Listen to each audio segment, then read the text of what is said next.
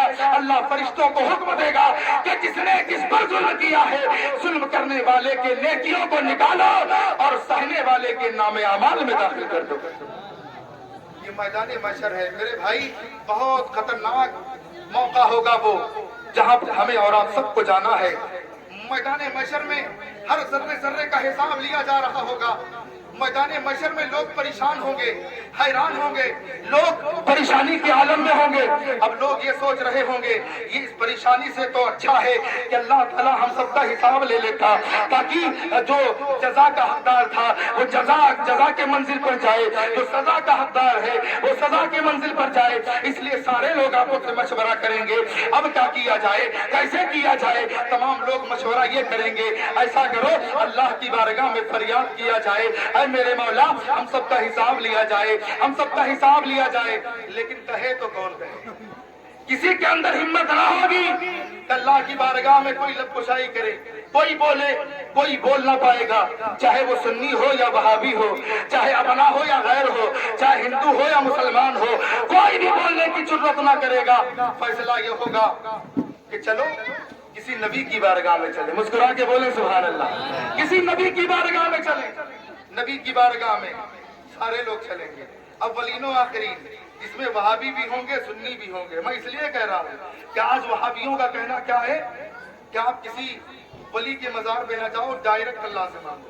کہتے ہیں نا ڈائریکٹ اللہ سے مانگو. لیکن میدان محشر میں کسی کو ہمت نہ ہوگی اللہ سے کہنے کی. یہاں پر تو بڑی بڑی باتیں ڈائریکٹ اللہ سے مانگو, لیکن میدان محشر میں کسی کو ہمت نہ ہوگی.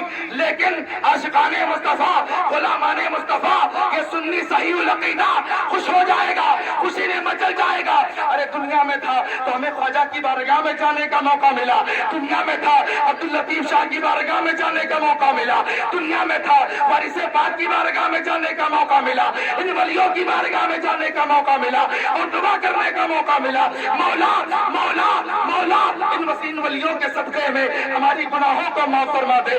سنی مچلے گا, سنی مچلے گا, خوشی میں مچلے گا کہ میدان محشر میں نبیوں کے پاس جانے کا موقع ملے گا. اور دنیا میں تو ولیوں کے پاس جانے کا موقع ملا ہی تھا, اب یہاں نبیوں کے پاس جانے کا موقع ملے گا.